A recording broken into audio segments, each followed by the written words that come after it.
আমরা এখন 7 নাম্বার অঙ্ক থেকে শুরু করব। 7 নাম্বারের ক, খ, গ এগুলা করব, ঠিক আছে। 7 নাম্বারের ক কি বলছে? Sine A divided by cosec A plus cos A divided by sec A সমান সমান 1, ঠিক আছে। এটাকে আমরা সমাধান করব। কিভাবে করব?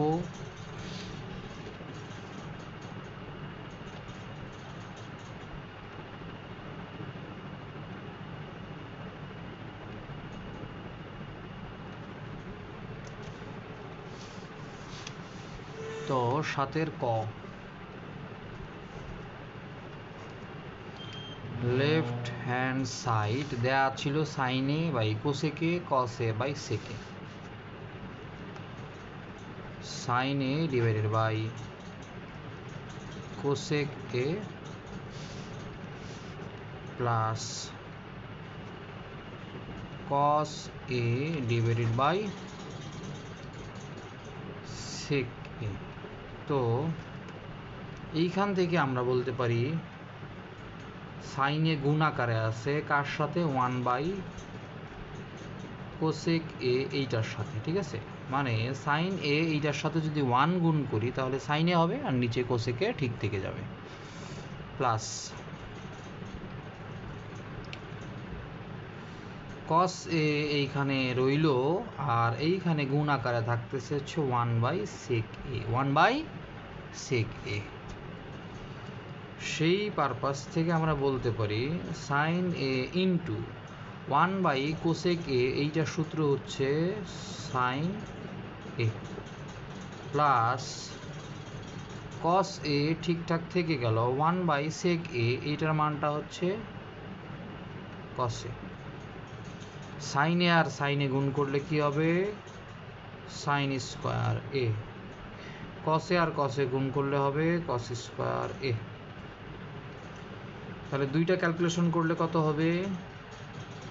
Sign square A plus cos square এ, এটা হচ্ছে আমাদের সূত্র, যেটার উত্তর কিনা 1।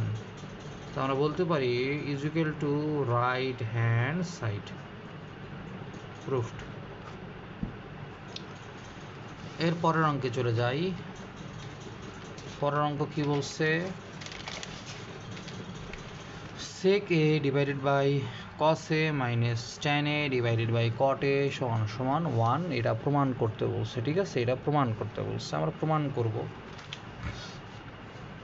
প্রমাণ কিভাবে করা যায়? অঙ্কটা ছিল হচ্ছে আমাদের 7 খ।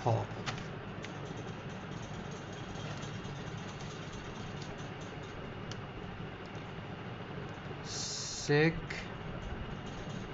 এ divided by cos A minus tan A divided by cot A. এখানে চাইলে আমরা লেফট হ্যান্ড সাইড লিখতে পারি, ঠিক আছে। যদি তাই হয় তো ঠিক 6 নম্বরের মতো আমরা কি করব? 6 নয়, 7 ক এর মতোই আমরা সেক এ উপরেরটা ঠিক রেখে দিলাম, এইটার সাথে গুণ আকারে আছে 1 বাই কস এ, মানে sec A into 1 is equal to sec A divide by cos A. একইভাবে ট্যান এ গুণ আকারে আছে কার সাথে? 1 বাই কট এ। এবার সেক এ লেখেন ইন্টু 1 ডিভাইডেড বাই কস এ, এটার মানটা হচ্ছে সেক এ। এটা সূত্র, এটা কোথা থেকে পাইছি? এটা সূত্র, ক্লিয়ার। এরপরে tan A minus 1 by into 1 by cot A. Tan A ঠিকঠাক থাক, 1 বাই কট এ মানেই হচ্ছে ট্যান এ, এটা সূত্র। তাহলে সেক স্কোয়ার এ মাইনাস ট্যান স্কোয়ার এ, এটার সূত্রটা কি? সেক স্কোয়ার মাইনাস ট্যান স্কোয়ারের মানটা হচ্ছে 1। তাহলে আমরা বলতে পারি equal to right hand side. এটাকে আমরা বলতে পারি প্রমাণিত, ঠিক আছে। এবার আমরা আমাদের কাঙ্ক্ষিত গ নম্বরে যাব। একটু লম্বা, ঠিক আছে, একটু লম্বা গ নম্বরটা আমরা করার চেষ্টা করব, ঠিক আছে। গ নম্বরটা কি বলছে আমরা একটু উঠায় নিই। হ্যাঁ,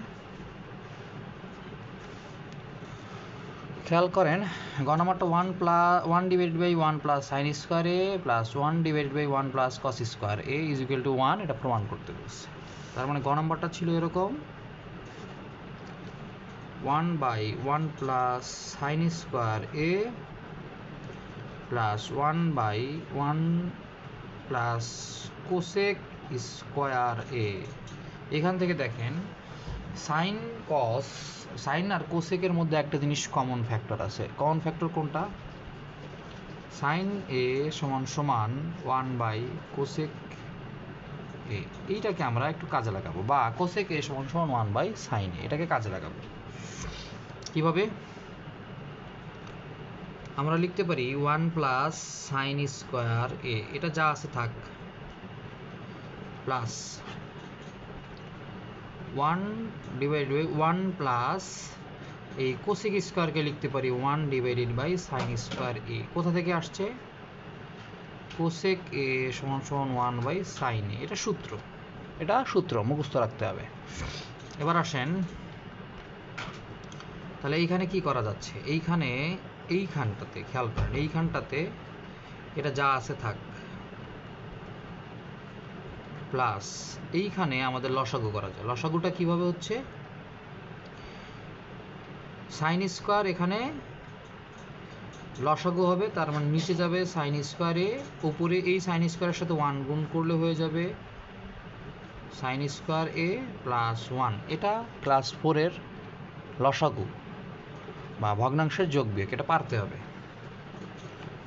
তো এখন সব কিছু ঠিকঠাক থাকলে আমরা নিচে লিখতে পারি 1 by sine square A plus, এইখানে খেয়াল করেন এটা একটা ভগ্নাংশ আকার আছে, তো ভগ্নাংশের নিচে আর একটা ভগ্নাংশ থাকলে এই ভগ্নাংশটা একটু উল্টে যায়, তার মানে এই নিচের সাইন স্কোয়ারটা উপরে যাবে এবং এইটা মানে সাইন স্কোয়ার এ প্লাস 1 এটা নিচে চলে আসবে। ঠিক আছে, এটা ভগ্নাংশ উল্টে গেল।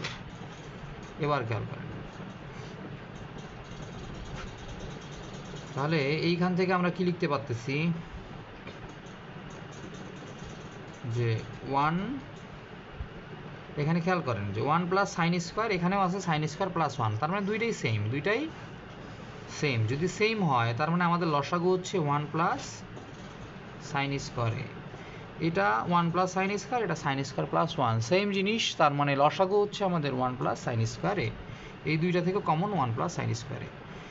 লসাগু যদি এইটা হয়, এইটা হচ্ছে এই হরের সমান, তার মানে উপরের লবটা ঠিকঠাক মতো বসে যাবে, প্লাস এই লসাগু এবং এই হর সেম থাকার কারণে উপরেরটা কি হয়ে গেছে, হুবহু বসে যাবে।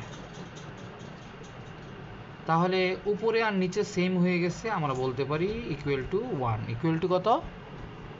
1। এটাই হচ্ছে আমাদের প্রমাণ, আমাদেরকে এটাই প্রমাণ করতে বলছে। ক্লিয়ার? আশা করি বুঝতে কোনো অসুবিধা হয় নাই। নেক্সট ক্লাসে আমরা আরও অনেক কিছুই শিখবো ইনশাল্লাহ।